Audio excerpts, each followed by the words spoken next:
in-depth race recaps. He's shown speed, he's shown dominance at other racetracks. Pit stops and strategy. Hell yeah, boys. Let's go. Race strategy, man. Fantasy racing insights. Think about being a team in the summer. We did it. Good job, boys. Your weekly home for everything Ryan, Blaney, and Team 12. Good job, Timmy. Here's the many more, fellas. Thank you. This is the Team Blaney Podcast. Let's go race for a championship. Welcome, everyone, to episode 206 of the Team Blaney Podcast. My name is Adam Rogers, and alongside me is co-host Steve Mez. This week, we're here to break down Ryan Blaney's run in the Hollywood Casino 400 at Kansas Speedway. Steve, welcome back to another episode of the show. 10 runner in hand, pouring a glass. We might need that for this weekend because we're coming off the highest of highs. Ryan Blaney's win last week at New Hampshire to an interesting race where a lot of Blaney fans, especially those in our Discord, just kind of had a lot of feelings. They weren't sure how to feel about this day. It was kind of up and down, looking great, then kind of ended in just kind of a oh well kind of a fashion. But at least the racing at Kansas seemed like it delivered this weekend. There's always like this fun thing of like, I always make the joke about we got him right where we want him, and you start in the back like that. And there is a good portion of the race where it is a lot of fun to watch. And then it just kind of like, it was like the air being let out of a balloon at the end. It was kind of like this whole thing happens and the air comes out of the balloon and it's just kind of like, oh, well, okay. And the funny part is it kind of like took the enjoyment away from what actually happened in the green, white checkered, because what happened there was crazy. And then it also the wreck that happened just before that and how crazy that was, the guy running in the 90 degrees angle down the turn. So, but it actually ended up being pretty decent racing for the most part on the day. And, the mile and a half's delivered again, but yeah, we go ahead and pour the glass. I got a nice ice cube maker. You can see there's a huge ice cube in there. We're ready to go. We'll get it done tonight. Yeah, and I thought it was good. It was a good way for Kansas to follow up because the spring race was kind of ho-hum. The race prior to that, when I think was that Larson-Buescher, side-by-side closest finish ever, kind of really raises the expectations when they go to a track like that. So, and it was really hot out, which honestly, the really hot mile and a half for the next-gen car isn't always the best. They usually run a little bit better when they're super gripped up. But I thought all in all, race overall, outside of what happened for the whole weekend with Ryan, I thought it was pretty good. But I do want to put a quick pause on our race recap from Kansas Speedway and bring up good news. Maybe this will put us in better spirits. Yes. But there was some great things that happened over the weekend as well when it comes to the dirt track world, and a little bit of a feeling of deja vu because a red 10 car, went to Sharon Speedway and beat the Outlaws once again, this time with the lowrider, Dale Blaney, behind the wheel, with brother Dave wrenching on the car. And a huge win for Dale over the weekend at Sharon. First win with the Outlaws in more than 10 years, and at 61 years of age, the oldest winner in World of Outlaws sprint car racing history, eclipsing the one Buckeye Bullet, Dave Blaney, who 4 years ago won the same race at Sharon Speedway at 58 years old. How about that? It was a crazy, crazy night. We had our guy Jerry Mariotti was there. He sent some pictures and things like that. And he won the heat race. Yep, won his heat. And then fifth in the dash. Didn't do so well in the dash. Ended up starting fifth. But from fifth, nobody knows that track better and knows, where to go, where to run. And it was so cool not only to see it afterward and to see all the videos but to see the Twitter, because he's a big Twitter guy. If he does anything, he does it on Twitter. And to see all the different people on Twitter get on there and congratulate him throughout the dirt car world and the NASCAR world. AJ's putting something on there. And then yesterday he made it. I guess he must have flew to Kansas yesterday morning to go ahead and drive AJ's bus. And, he's standing next to, was it Stenhouse? They took a picture, and so all the great stuff, he's a great driver to begin with, and a lot of people don't know that. Really, truthfully, a lot of the younger crowd. Jerry tells a story about when he was at Pocono on the Saturday. I think Jerry says he was there and he's talking to him, and of course Dale's 6'6", 6'7", standing next to Jerry, and somebody walked up to Jerry afterwards, like, "Who's that?" And he had to explain to him who he was. He had explained to him that not only is he Brian's uncle, but he's like, Hall of Famer, Hall of Fame sprint car driver, and that kind of is something that, some more people discovered this weekend, because even people were asking questions about his day job. They didn't even know that, first of all, they didn't realize these NASCAR drivers all have buses that somebody else drives the bus to the track, and then they use the bus all weekend long as like a place to chill out or get away from people or, have some private time. And, he does that too. And I saw him at Watkins Glen over in the lot there, so, and he, talking to him then, he was saying about how he's trying to get some more dates together and trying to run the car a couple more times. And this was the perfect one, of course. One more huge event at Sharon Speedway, and the weather was perfect, and he put on a show. Yeah, and it's interesting what you mentioned about people, like some of the younger fans not really knowing much about Dale. And I've had to correct some people in some of our comments, or I think at one point someone else in our comment section, I don't want to say went after somebody, but educated somebody a little bit, just in the fact that someone called Dale a local, like, oh, it's kind of cool when a local wins World of Outlaws race. And it's like, well, hold on for a second.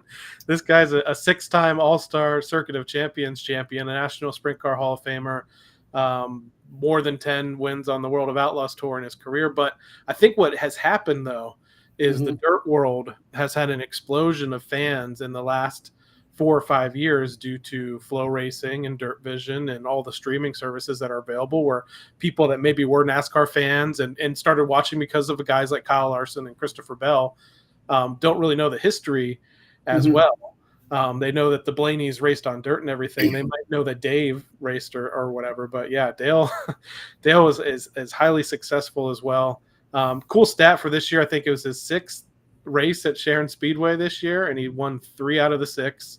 Yeah, pretty much exclusively only ran Sharon this year. Sort of like they've been preparing for this one all year long. I think there was a previous date earlier in the year that got rained out, but it was awesome. I watched the videos from the crowd. Crowd erupted just like they did for Dave a few years ago when Dave kind of came out and won, though.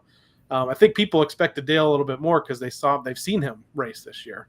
So that was exciting. But yeah, I wanted to kick things off, just to put a pause on our NASCAR talk, give some flowers to the lowrider Dale Blaney, because that's kind of awesome. And hopefully we get to see him out at a track again sometime soon before the year's out, and congratulate him in person. But favorite thing, you mentioned the picture that people were sharing of him back at Kansas. Yeah, after that red eye flight or whatever he did to get back out there, he was wearing the Victory Lane hat still. The NOS Energy Outlaws hat. So that's kind of cool. Well, that's full circle, because he was standing with Ricky Stenhouse, and that's one of Ricky's huge sponsors too, is NOS. He's a NOS guy, I think. So, yeah, that was really, really cool to see that picture that he had. I don't know how that works. I mean, Saturday night, I think it's like 11:30. He doesn't physically get out of there till probably midnight. Does he sleep in and then go to the airport first thing in the morning? I don't know how that worked, but he was in Kansas Sunday for the race. So that was really cool. Pretty awesome. So let's get back to our talk about Kansas. And maybe, I know you don't like practice that much. So, but, at least on super speedways, but you might have another reason this time. These intermediate tracks in the 12 car in practice over the last few years, man. Maybe we should just start I should have the tires. I should have asked you the picture that you sent me. I wish we had that and pull that up, because that's the whole topic of the practice is air pressures, right? I mean, Group A goes out, and I just got like a note, like the fastest 5 guys in Group A were the 17 to 38, 42, 43 in the 7. And then, we get to Group B, and Tim and Ryan are discussing, who did what in Group A. And 4 laps in, on the 4th lap, down in 1 or 2, And Ryan says something about blowing a left rear at first, but it's the right rear that actually blows. And then there was a little bit of a fire under the hood too, because he said it was on fire. And when he drove it into the garage area, he didn't even try to drive it to the garage or anything. He stopped it right, and then got out of it quickly. So I don't know if the fire was put out, quickly, but you sent me this picture, and I don't know, was that picture before the tire popped? Yeah, that was him on the track before, with the sidewall basically folded under the rim, and it looked like a dragster would look, as they launch, that whole like twisting of the tire underneath the car. And for a NASCAR car, that's not right. It shouldn't look like that. And as practice went, other guys had problems too. And Joey had one, and after a bunch of laps, and luckily didn't hit anything like Ryan did.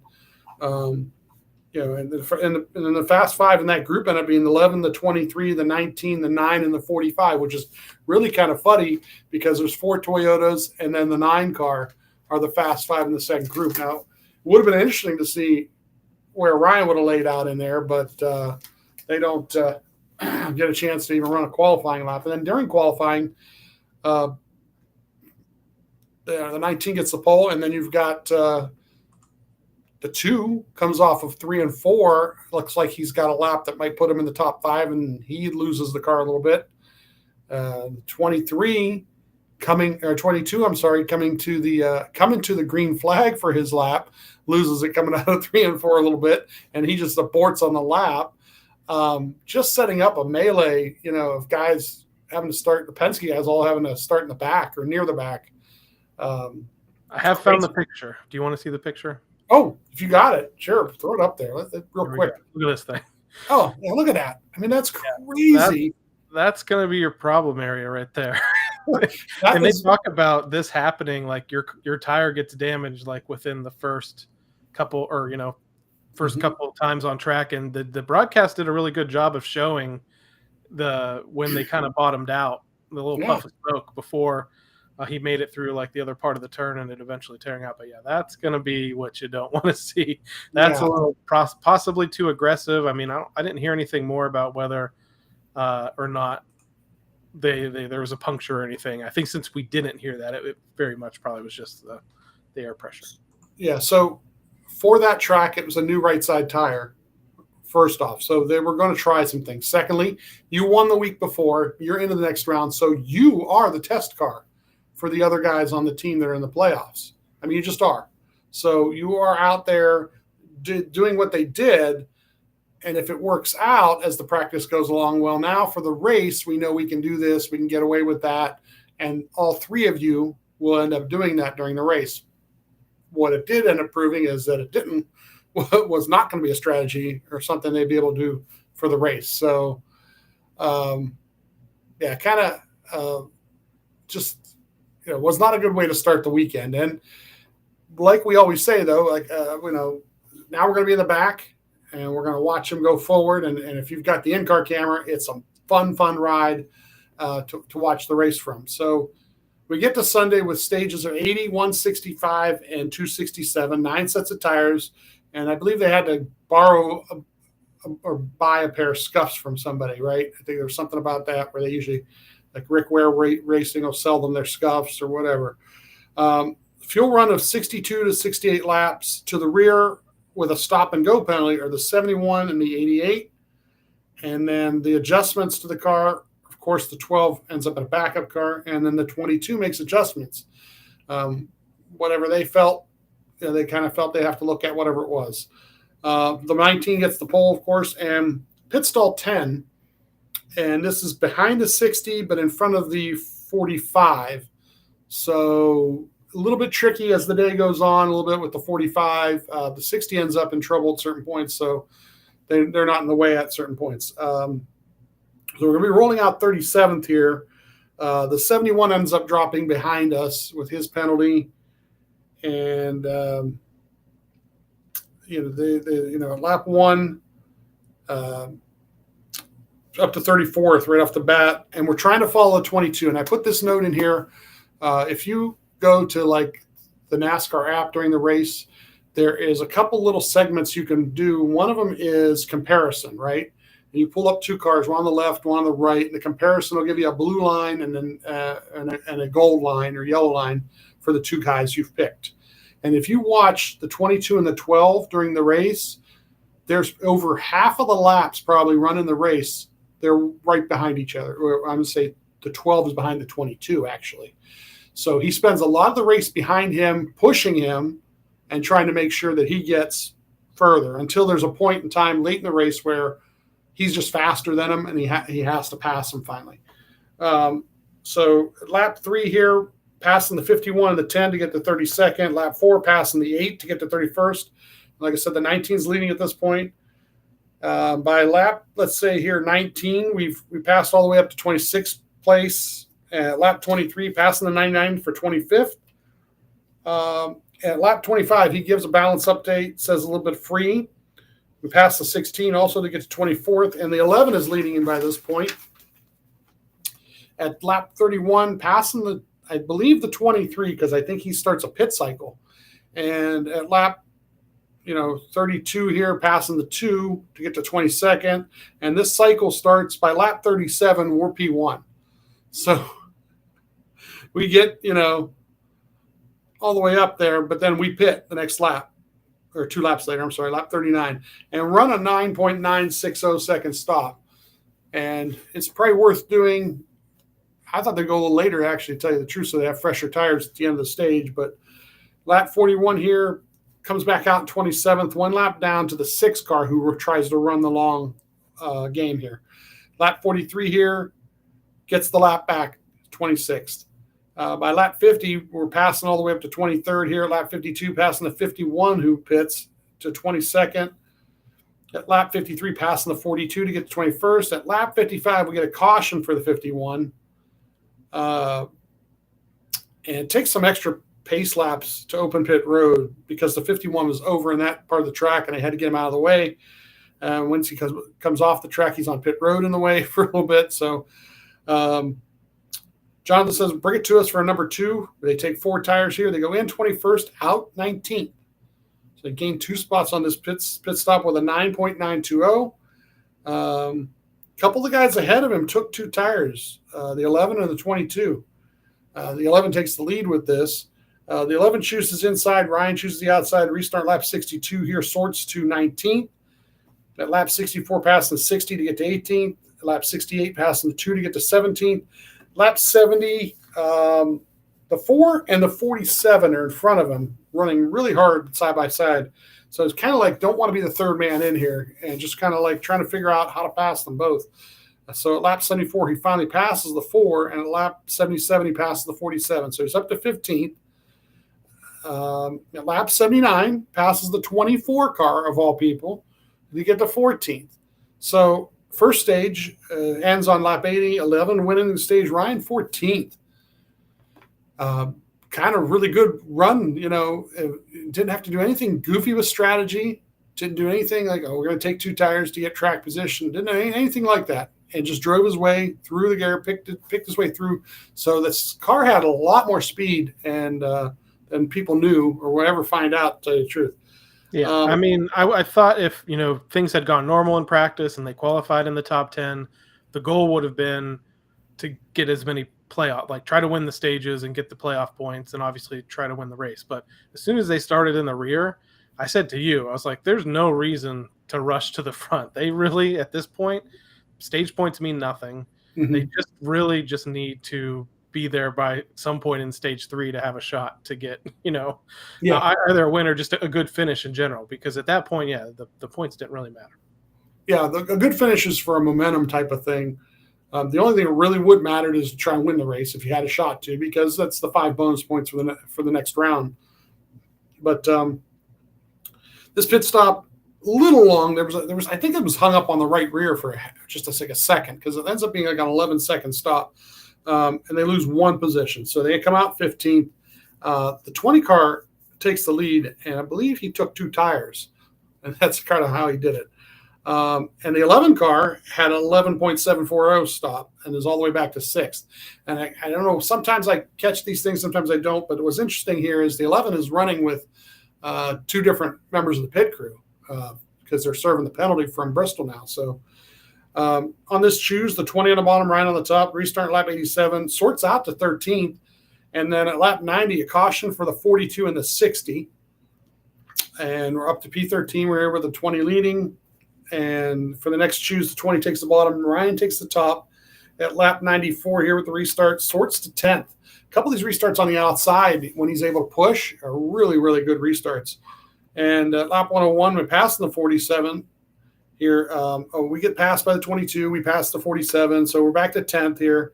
And at lap 110, Ryan asks where the top cars are running. Kind of want an idea what line to run. And lap 112 here, everything is tight, and he's feeling a little bit of vibration. And is everything tight? Is actually the question. And he says feeling a little bit of vibration. Jonathan says everything was tight, and they're about to start a pit cycle anyway. So, try to give him a little balance update.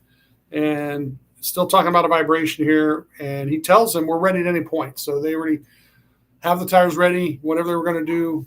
And that was at lap 118. So at lap 119, they go ahead and pit. What's interesting is this actually starts the cycle. Everybody sees them pit, and they start coming. So everyone follows the next lap. It's a 10.180 stop, and then now the cycle has started. We're back in 28th, and then by lap 123 up to 17th, at lap 124 up to 12th, at lap 125 up to 11th. Lap 129, the 17 passes. I don't know what happened if the 17 was on fresher tires. So now we're in 12th. And then lap 130, the 99 finally pits because he was trying to lead for a little bit. We're in 11th, and the 11 is leading. So lap 140, past the 77 to get to 10th. Lap 144, Tim says something about they ran over a tear-off. So they want to keep an eye on that in case it blocks something. So they were going to take a picture and look. Lap 156, passing 17 to get to 9th. At lap 165, the 11 wins the stage. Ryan is 9th. So now we went all the way up into the top 10. We got stage points, actually. So they're pitting, and it's about a 10.0 second stop. Come out 11th. And they took a little bit of a swing. And this is the interesting part, is it had nothing to do with the guys – changing the tires. It had something to do with putting the wrench in the window, I think. So they took a little bit of a swing here for rear end security. That's something that Ryan had asked for. And the 17 and the 48 of the two guys end up passing him on pit road here. So for this next choose, the 11 takes the bottom, Ryan the top, restart lap 171. It sorts out to 14th. And then here we go. We march forward. Lap 174, passing the 54. The 9 is taking the lead at this point. Lap 178, passing the 48, up to 12th. At 182, passing the 1 to get to 11th. At lap 194, passing the 77 to get to 10th. And the 11 has taken the lead back. So lap 196, the 77 passes. 77 is actually kind of halfway decent here. So we're in 11th. And then 2 laps later, we pass him back, get to 10th. Lap 199, we pass the 22 to get to 9th. And this is the final, like I said, this point in time here, he had been behind the 99 or the 22 a couple different times and kind of tried to follow the 22 through. But at this point, 22 is struggling, and they just go ahead and they pass him. And at lap 210, it looks like the pit cycle is about to start, but at lap 211, we get a caution for the 44. And this one looks like the 77 helped him. And it was kind of I've seen the video and heard the video. And, he's get him out. He should be out of the way. But the reality is the 77 spotter needed to tell him who he was coming up on. And he could have planned accordingly and not been right behind him. What he did was come out of 3 and 4 in a manner that was pinned. He pinned himself, basically. He went into his lane. He could have. 44 was staying high. That was the weirdest thing. So that's on his spotter. Because I've heard spotters, I've listened to spotters for how many decades now. I've heard spotters tell them ahead of time, the so-and-so's running, he's been running up high. or he's been running in low.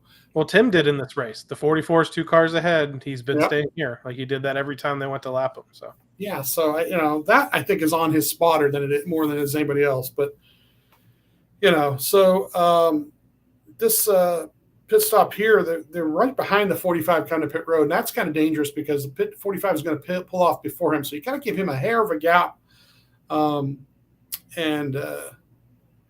We come off 11th here with a 10.40. The 11 takes the bottom, Ryan takes the top. Restarting lap 216 here. And the TV talks about this power steering issue now at this point with the 11. And then we get this caution for the 77, the 3, the 2, the 22, the 16, the 47, the 4. And this has happened right around Ryan. like 2 different crashes too. One ahead of him, one behind him. Yeah, and the one ahead of him, he says he didn't hit the wall or anything, so they didn't have any damage. He didn't feel like anything was off, but that was the 77, I think, that was off of his nose, and then the other things happened behind him. So they re-rack him here, and the 11 takes the bottom for this choose. Ryan the top, restarting to lap 222, sorting out to 11th here with the 11 leading, and then lap 239 we pass the 1 for 10th, lap 247 passing 38 for 9th, and then lap 253, we get this caution for the tire carcass, the 8 of the 8. And, we're running out of laps here. So now you're in this point on the race where you might want to try something. And Jonathan's like, will be black is the call originally. And then he says, we could try number 4 also. And Ryan says, I don't think I can hang on long enough for a number 4. So what number 4 means, I'm going to guess, is no tires, stay out. And they don't do that. I will have to say this was one of those situations where if that caution doesn't come out, they cruise to a top 10. Mm-hmm. And this turns into a, wow, come from behind, great solid day. Yeah. It didn't really mean anything, but they keep the momentum going, like you said, with another top 10 finish. They were only a handful of laps away, a couple handfuls of laps away from that happening. Mm-hmm. And then just something weird happens, and then it just sets off basically chaos the rest of the way on track for them, and then also basically for the 12 too. Yeah, so they do a 2-tire stop here, and as they're coming off, Jonathan says, we freed you up and worked on your fire off. And they come off, and I believe would have been 6th for the restart. And then the next thing you hear is from Tim is speeding ticket, which if you go to our TikTok, I posted this as a TikTok today, put the little siren things and an officer writing a ticket, because this basically changes the whole perspective and everything for the race.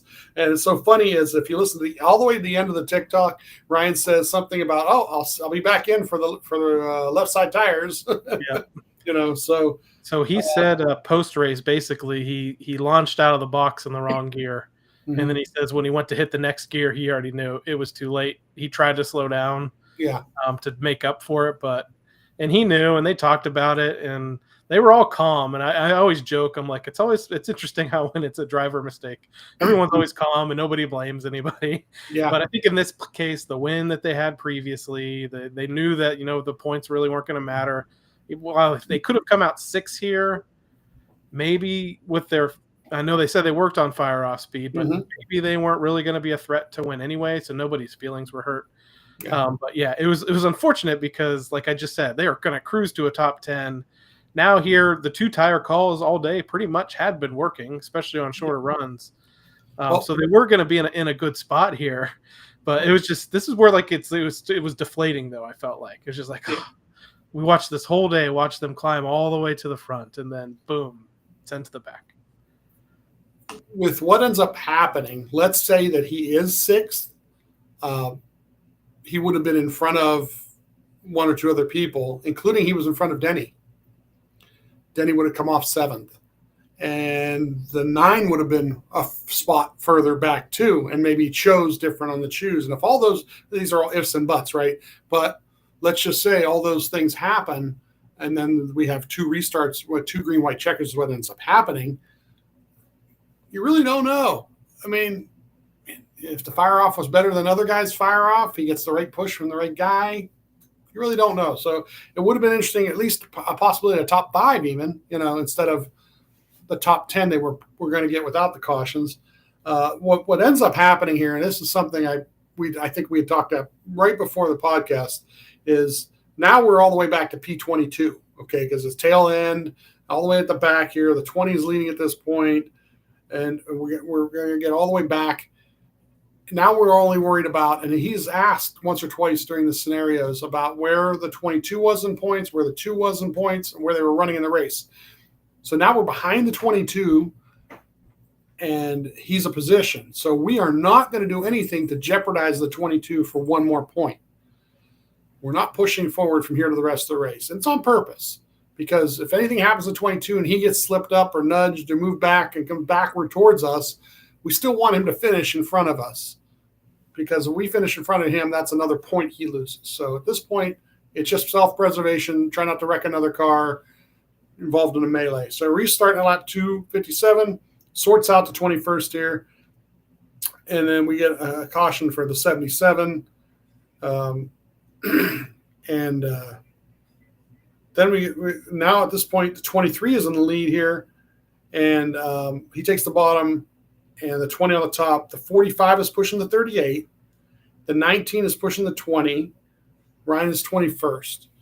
And this is what the TV will tell you, that showed you 2 different in-car camera, or listened to 2 different in-car cameras. This is where on this restart, the 23 does not get a very good push from his teammate, the 45.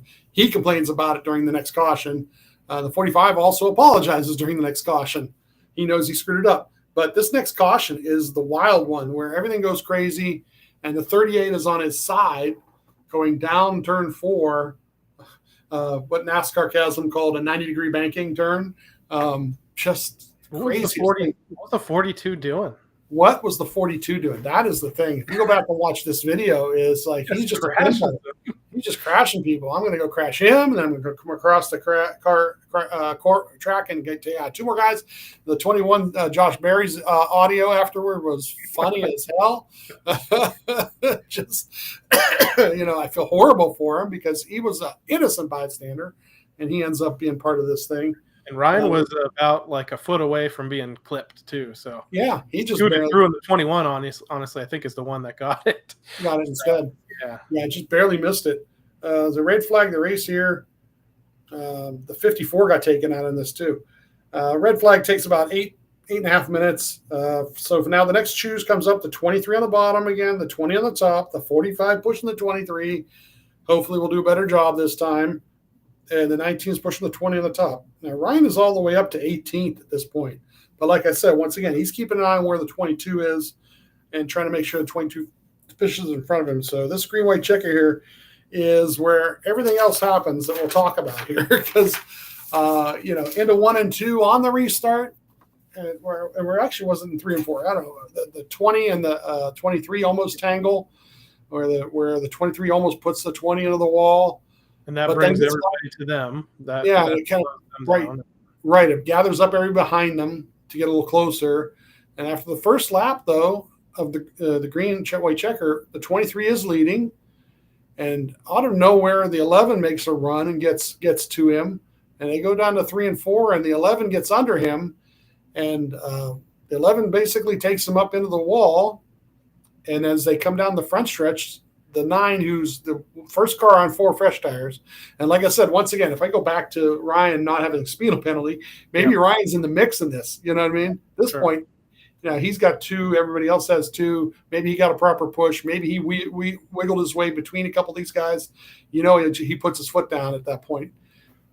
Maybe the 9 isn't the guy who comes through this melee. Maybe it's actually the 12. But like I said, that's ifs and buts, right?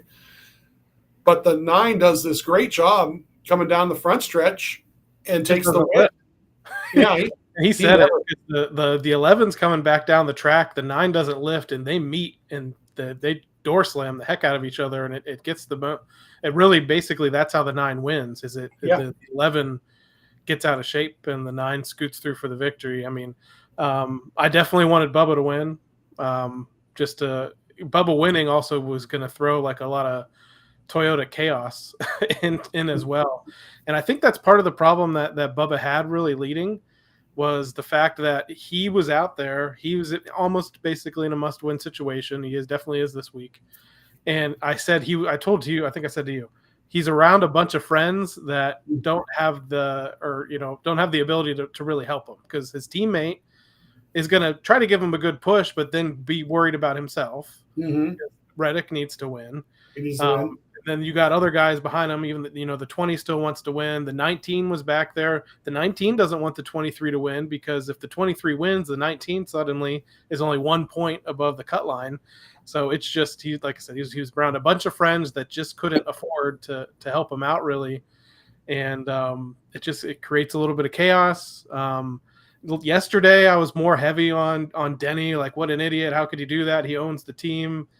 I've softened up a little bit on that today, realizing, the 23 raced the 20 exactly the way that the 11 raced the 23. So it's like, if you're going to give it out, you're going to be able to take it. And I thought he did. I thought Bubba and his post-race stuff, people are pointing out the fact like, oh gosh, I can't believe he called his owner a dumb A. But if you listen to it, he actually is describing what his 2023 self would have called. Yeah.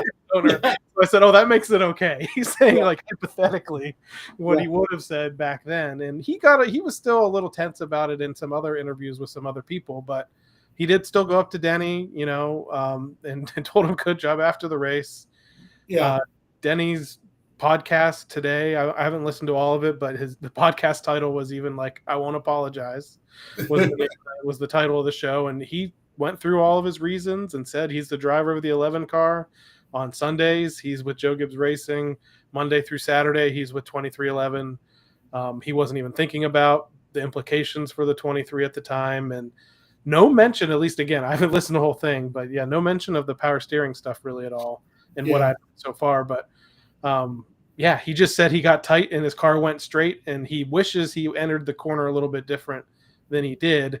And he said something we talked about yesterday. He actually said like he wishes he had entered the corner differently and they wouldn't have made any of that contact and stuff, because he thinks coming off the corner, he probably could have still beat him. Yeah. Instead of getting into him in the 9 situation, getting through and winning for Chevrolet instead of one of the 5 Toyotas that started that restart in the top 5.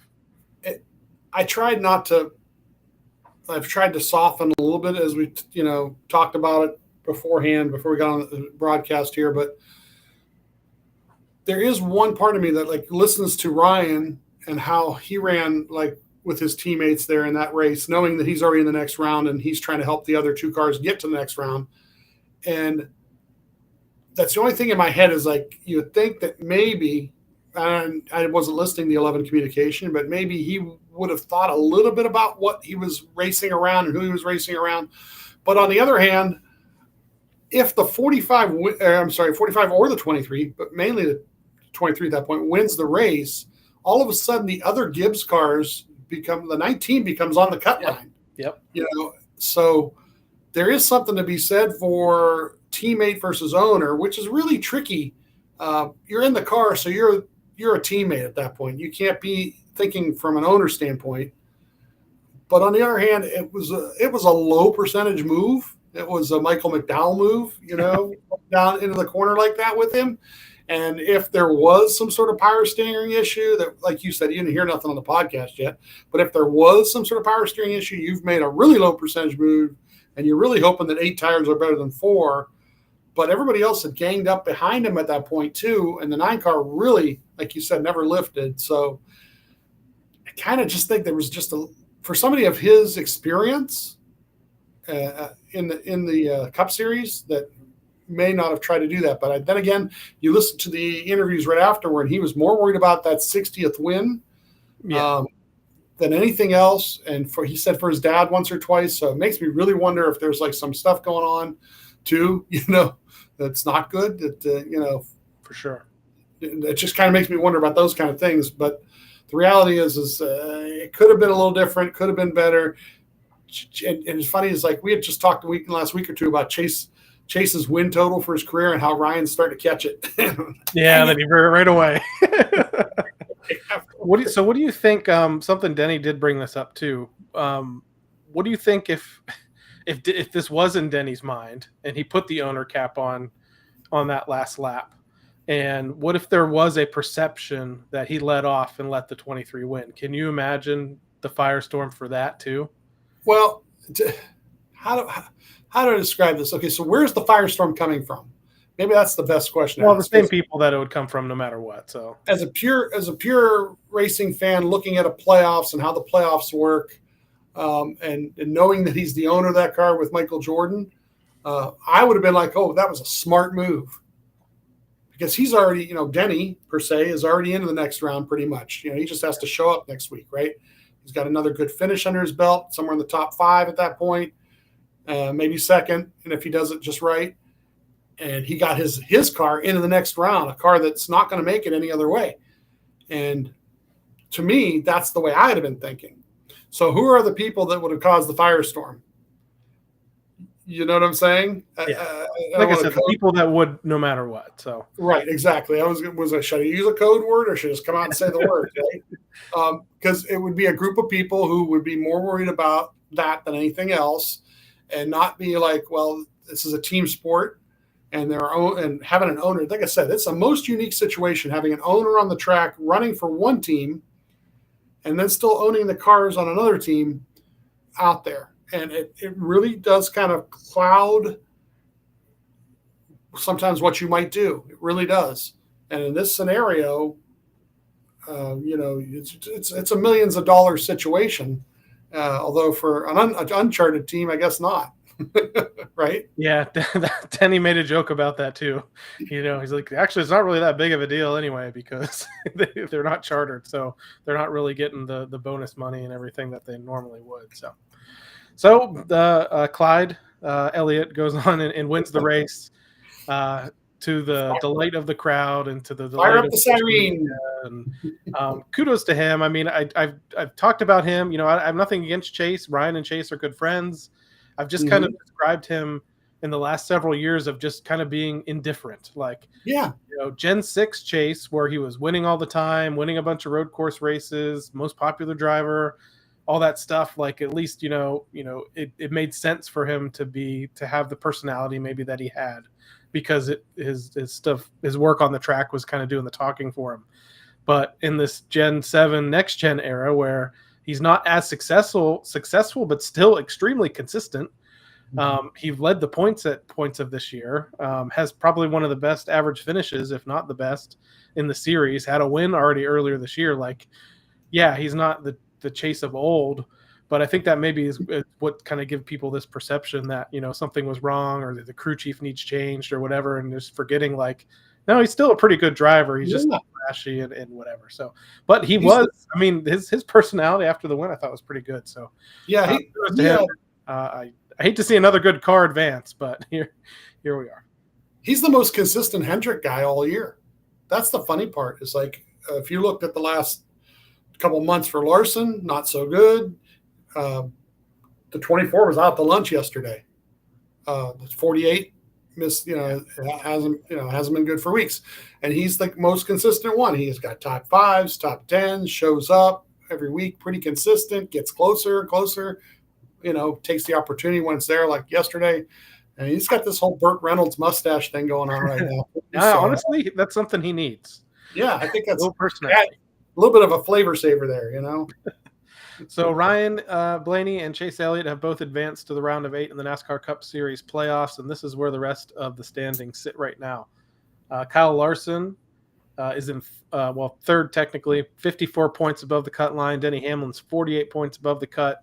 Christopher Bell is 44 points above the cut, and William Byron is 40 points above the cut. So basically, those guys show up this week to the Roval, have just even a decent top 20 finish. They're moving on to the round of 8. No problem. This is where it gets a little bit more interesting. Chase Briscoe's not in a bad spot. He could have been a lot worse if the 23 had won. As we said, he would only been 1 point above the cut line. But he enters this last race in the round of 12 at 21 points above the cut line. That's the 19 of Briscoe. And then teammate Joey Logano is 13 points above the cut line. So not in an awful position, but definitely if he has any issues in those first two stages and doesn't get a good finish, has the potential to fall out of the playoffs. Ross Chastain is the first car below the cut line at minus 13 points. Bubba Wallace, Tyler Reddick, and Austin Cindric are in pretty much near must-win territory. Bubba's at minus 26, and he pointed out at post-race he was at minus 27, so it could be worse. Tyler Reddick is minus 29 to the cut, and Austin Cindric, absolute must-win situation for the two-car at minus 48 points to the cut line as they head into this race at the Roval. So, again, we could breathe a sigh of relief. Things didn't go well at all this weekend. They were on track to finish top 10, have a solid finish. Had a little bit of a driver mistake there. Chaos ensued and finishes 24th on the day. And it is what it is. Honestly, this is one of only a couple of actual just bad finishes on the year for this 12 team that was maybe in their control. The 7 DNFs with the cars exploding and the crashes were out of their control. And that's pretty much the other bad finishes. Outside of that, it's been at least top 15s, but mostly top 10s and top 5s the rest of the year. So playoff picture looks great for us. We can enjoy the Roval next week and then focus forward on the round of 8. So that's where things stand from Kansas Speedway. We do have one more thing when it comes to that race, and that is to recap how things went in the Team Blaney NASCAR Fantasy Live League. And I'm going to complain here. I did make a mistake, and I had Chase Elliott in my garage, and I didn't move him. But truthfully, this is another one of those weekends where I had a really strong lineup, and I think this is just how this works after the reset. This is where you're going to be at because you have a lot of good drivers. Had a really strong lineup, really strong points, did well in the featured matchups, and I still finished 43rd overall. I had Chase Briscoe got me 44 points. Denny Hamlin got me 56 points. Kyle Larson got me 48 points. Bubba Wallace got me 37 points. Byron, who eventually salvaged his day for a top 10, got me 28 points. But I did leave Chase Elliott in the garage with 55 points. So that was my problem there. But even if I got those 20-plus extra points there, that would have been over, between Byron and Elliott, I still wouldn't have finished in the top 10 or even close. So featured matchups, I picked Briscoe over Wallace. That was right. I picked Reddick over Chastain. That was right. I picked Elliott over Logano. That was right. The only one I got wrong was Larson over Hamlin. Yeah. So 243 points on the weekend, 43rd overall. This is tough. Before the green white checkers happened, I looked in. I was leading. So the green white checkers are the only thing that really screwed me up because it changed a couple of matchups. I had Hamlin for 56. I had Briscoe for 44. I had Larson for 48, and I had Wallace for 37. So I had 4 of the 5 guys you had. My different guy was Bell, who got me 50. Yeah. So that got me up there a little bit higher than your guy had. Somebody who had 30 something. So that was almost 20 points more. I had Wallace over Briscoe, so that was one I missed. So that would have been 10 more points. I had Reddick over Chastain. I had Elliott over Logano. I had Hamlin over Larson. So I had 3 of the 4. So I missed out on just a couple points there with one of the matchups. And like I said, if the melee hadn't happened and they just finished the way they were finishing, I would have been P1 actually is where I was. Let's put it that way. Yeah, so you ended up with 265 points on the weekend, 26 overall. And like you said, if you would have had those 25 points, you would have vaulted up into at least the top 10. So speaking of the top 10, oh my gosh, this is insane. Wow. Okay, so the top 10 is really the top 2 this week. There is just a 1, 2, 3, 4, 5, 6, 7, 8, 9, 10-way tie for second. Wow. I've never seen that happen before. But yeah, here we are. So Markle 12 fan, the Nutty Gamer, Sam Speedsters, Vans 12, Factory of Sadness 6, Blaney Biffle Martin 96, Go 12 Go, Fike 21, Robach 17, and Char 12 fan, all tied for second. 283 points on the weekend. Wow. That's insane. Crazy. And the winner in first at 286 points, so just 3 points more, was Queen of the Caniacs. Wins the weekend at Kansas. Awesome. So, wow. A 10 way tie, 10 or 11 way tie for second. That's insanity. Let's take a look at the playoff standings. I am 35th overall in the playoff standings, 148 points so far. Let's take a look at the top 10. JD Racing is in 10th, 1,124. I'm not going to read all that. 9th is Doug QC. 8th is Vans 12. 7th is Char 12 fan. You're in a tie for 5th with Blaney Biffle Martin 96 at 1,137 points in the playoffs. Then we have a tie for 3rd between Frank fan 12 and Blaney Kicks Beep. And in 2nd is Go 12 Go. And leading the way in the playoff standings is Pike 21. Overall standings in the Team Blaney NASCAR Fantasy Live League. I am 55th overall, 5,349 points. I'm not digging out of that one. 10th. Wow, Jordan. I told him I wasn't going to pick on him this week, but yeah, Jordan Daniels has fallen out of the top 10.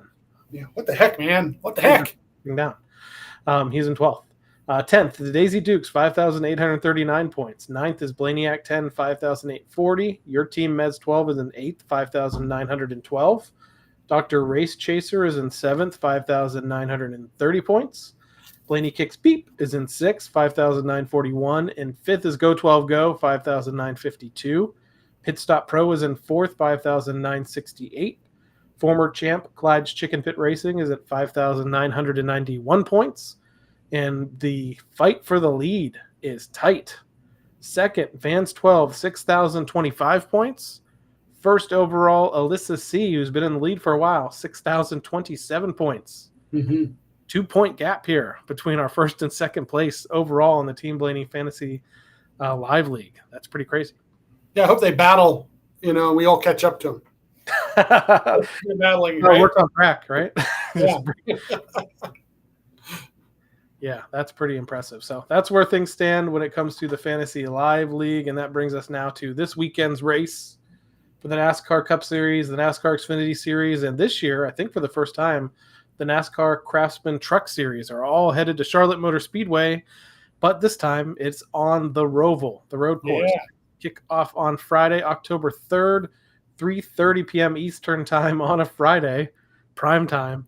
You have the Echo Save 250. For the NASCAR Craftsman Truck Series. You can watch that on FS1, listen to it on NASCAR Racing Network or SiriusXM NASCAR Radio on the radio. But yeah, the trucks haven't been, I'm not sure if they've been there at all on the Roval yet, but they are coming back at least to the Roval for the first time in a while. Saturday, October 4th, we have practice for the Cup Series, 2 p.m. Eastern time from the Charlotte Motor Speedway Road Course. You can watch that on True TV, PRN, SiriusXM NASCAR Radio on the radio. Qualifying follows at 3:10 p.m. Eastern time, same places. 5 p.m. Eastern time, you have the Blue Cross North Carolina 250 on the Roval. You can watch that on the CW network, listen to it on PRN and SiriusXM NASCAR Radio on the radio. And then Sunday, 3 p.m. Eastern time, the Bank of America Roval 400 from the Charlotte Motor Speedway Road Course, streaming on the NBC Sports app, on cable on the USA Network, in-car cameras are on HBO Max, PRN, SiriusXM NASCAR Radio on the radio. Ryan Blaney at the Charlotte Motor Speedway Road Course, a.k.a. the Roval, his best road course track statistically. Sneaky good. It's funny because as Blaney fans, sometimes we're like, oh man, they're headed to the Roval, or even NASCAR fans sometimes are, the Roval's so chaotic. You never know what to expect here. I love it. Love the Roval. Not this guy. I do. As a fan and someone that's been to, I think, 3 of them, I love the Roval too. I'm sorry, folks. 7 starts on the Roval, 46 laps led, average start 12.1, average finish 10.1, 5 top 10s, 2 top 5s, including the win in the inaugural race all the way back in 2018. And I mentioned to you, I feel like there's a perception here, and even for me, it's a little bit clouded because I think my first trip to the Roval was in 2022, and Ryan was in that's the year where they hadn't won a race, but they're in the thick of the points battle, and Ryan and Joey in the Roval just had to have a good points day. So they stayed out at the leading up to the stage breaks. They didn't flip stages. They stayed out to get stage points, got what they needed to advance basically, and then rode around in the back the rest of the race. And that's Ryan's only bad finish at the Roval, was 26th in 2022. All of his other finishes are 12th or better. 18% of all Roval laps, he's led them. Think about that. They only run 109 laps at the Roval. So 7 years of the Roval, he's led 18% of the laps there. Whether, how you do it with their stages and staying out and so forth. And I was at the first one. So I was there for the day where he comes out of the last out of the last chicane and almost spins the tires coming to the checkered flag as the two guys knock each other out. So I saw the best one of the bunch. But what I like about the Roval more than anything else, and this is the one thing people really forget, is that the Roval is really a hybrid. Okay, so yes, you've got all these turns on the infield and this and that. And last year they changed like a hairpin kind of turn coming out onto the track. But from that point onto the track, there is one chicane in the backstretch, but you drive 1 and 2 and you drive 3 and 4 like the regular track. You have to actually know how to drive an oval still. And it's the one thing that kind of makes, although SVG's been getting way better at ovals, this is one of the things that helps kind of equal him out a little bit sometimes, is if he doesn't come out onto the track quite as good as some other guys come out on the track, they gain some ground on him. So last year, he ran a colleague car last year. He didn't run a trackhouse car, but he didn't win the race last year. And I think it's up for grabs. I really think there's a bunch of different guys, and I think Ryan especially can run this race like he's going to try to win the race, because you don't want to get in the way of Joey trying to get points on the stage breaks, because Joey will probably stay out for stage 1 and stage 2, get as many points as possible. You don't want to get in the way of the two if the 2 is actually his chance to win. But otherwise, I think you can race this race like you're going to try and win it and try to get 5 more points for the next round. Yeah, and that was going to be my question too, because me going into this, much like Kansas, again, if they would have had a normal practice and everything, my thought is don't flip the stages, stay out, get this 2 stage points, and then let the race flow however it flows from there. But yeah, we chatted a little bit, and you actually said, well, maybe, thinking of teammate-wise, if you don't want to steal stage points away from your teammates, maybe they flip the script and they do try to go for the win. Ryan in the 12 crew, we talked to this actually with crew chief Jonathan Hassler a few weeks ago when he was on the show with us after the Daytona win, and asked him, what has changed this year when it comes to road course racing and Ryan Blaney. And obviously their setups have gotten a little bit better. They've evolved, definitely. But he's also said Ryan's put a ton of work into road courses this year. He's been working with Joey Hand, who works with Ford Performance. Ryan, when he was on with us, actually says that really the only simulation that he does anymore is for road courses. So I think that's where we've maybe seen this uptick in speed. They don't always have the finishes this year, but there's been lots of circumstances, that have Sonoma. He was running really well. Did he get the pole at Sonoma too over SVG somewhere? But Busher runs him off track, kind of ruins the finish there. Maybe it was Watkins Glen. Yeah. Watkins Glen the pole. Like the Mexico City had tons of speed there and kind of got beat around at the end of that race and didn't finish where he probably deserved to. So the 12 cars had a lot of speed on road courses this year, which has made me excited, because all of 2024 was basically me, just kind of saying, Ryan's been good on road courses over his career, but not so much in the next gen car. Well, they've kind of changed that in 2025. I like what you said about SVG all year long, as we've gone to every road course and he's pretty much won them all. People have always been saying, well, this is the week where it's equalized. These other Cup drivers are also really good, but then SVG goes out and wins by 5 seconds, 10 seconds, 9 seconds. But maybe this is really the weekend, because there is the oval aspect of this, and he has to approach it a little bit differently, though. He had a great race at Kansas and scored his first oval top 10 this past weekend. So you never know. The one guy I'm saying to look out for, and we mentioned that SVG was in a colleague car last year that didn't perform that well, but the colleague car with AJ Allmendinger has had a lot of speed the last couple of months. Maybe this is an opportunity for him for the first time since 2023 to go to Cup Series victory lane again. And the last time he did that was here at the Roval. So, Yeah, that's the one guy you really getting into fantasy, right? Without even just transmitting right into fantasy. That's one of the guys you got to look at, right? How does his practice and his qualifying go? They're going to race the race like they're going to try to win the race. They don't worry about stage points. They're there for trophies at this point, right? And he's one of the guys who definitely can look at with that kind of goal in mind that'll try to get himself up there by the end of the race. So again, if you want to tune in this weekend, for the first time ever, the NASCAR Craftsman Truck Series is going to race on the Roval, 3:30 p.m. Eastern Time on Friday on FS1.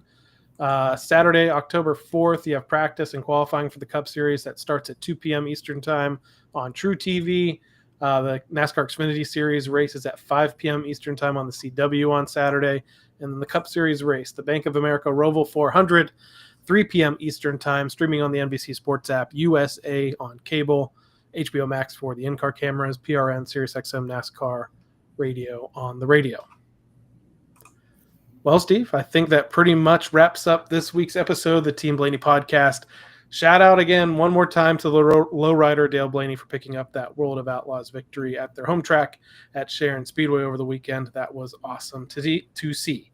Thank you, everyone else, for tuning into this episode of the Team Blaney podcast. During the weekend on race day, you can find us on Facebook, X, Instagram, TikTok, and our YouTube channel. Just search for Team Blaney. We'd also like to encourage you to support the Ryan Blaney Family Foundation. Ryan's official charitable organization benefits brain health causes like UPMC Sports Medicine and the Alzheimer's Association. To learn more, visit ryanblaneyfamilyfoundation.org or follow them on Facebook, X, and Instagram. So for my co-host Steve Mez, I'm Adam Rogers. We'll catch you next time right here on the Team Blaney podcast. Good night, Guardians. Good luck this week, and check out the TikTok.